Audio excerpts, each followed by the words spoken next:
مرزا غلام احمد قادیانی اور ان کے ماننے والے کیوں دار اسلام سے خارج ہیں؟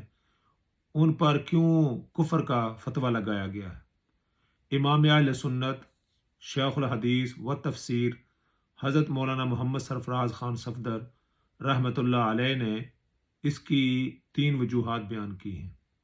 سب سے پہلی وجہ انہوں نے یہ بیان کی ہے کہ مرزائی حضرت محمد رسول اللہ صلی اللہ علیہ وسلم کی ختم نبوت کا انکار کرتے ہیں، اور ختم نبوت کے مسلمہ معنی میں بے جا تعویل اور اپنی مصنوعی اور خود ساختہ نبوت کے لیے چور دروازہ کی گنجائش پیدا کرتے ہیں۔ نمبر 2، حضرت عیسیٰ علیہ الصلاۃ والسلام کی حیات اور ان کے نزول کا انکار اور اس کی لایانی تعویلات۔ نمبر 3، حضرات انبیاء علیہ الصلاۃ والسلام کی توہین۔ یہ فرماتے ہیں یہ 3 اصول ہیں جس کی وجہ سے علماء امت نے مرزا غلام احمد قادیانی اور ان کے پیروکاروں کی تکفیر کی ہے، اور اس میں وہ 100% حق بجانب ہیں، اور اس میں ایک رتی بھر شک و شبہ کی مطلقاً گنجائش نہیں ہے۔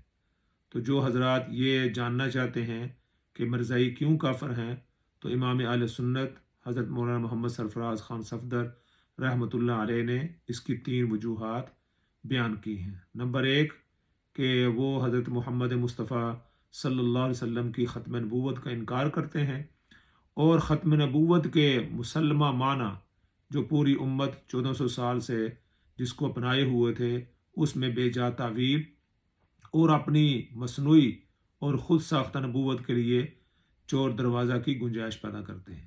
نمبر 2، وہ حضرت عیسیٰ علیہ الصلاۃ والسلام کی حیات، یعنی مسلمانوں کا عقیدہ ہے کہ حضرت عیسیٰ علیہ الصلاۃ والسلام اس وقت آسمان پر زندہ موجود ہیں، اور قرب قیامت کا نزدیک ان کا نزول ہوگا۔ یہ اس کا انکار کرتے ہیں اور اس کی لایانی تعویلات کرتے ہیں۔ اور تیسری بات کہ یہ مرزائی حضرات انبیاء علیہ الصلاۃ والسلام کی توہین کرتے ہیں۔ تو یہ 3 وجوہات ہیں جن کی بنیاد پر مرزائیوں کو، قادیانیوں کو اور مرزا غلام احمد قادیانی کو دائرہ اسلام سے خارج قرار دیا گیا ہے۔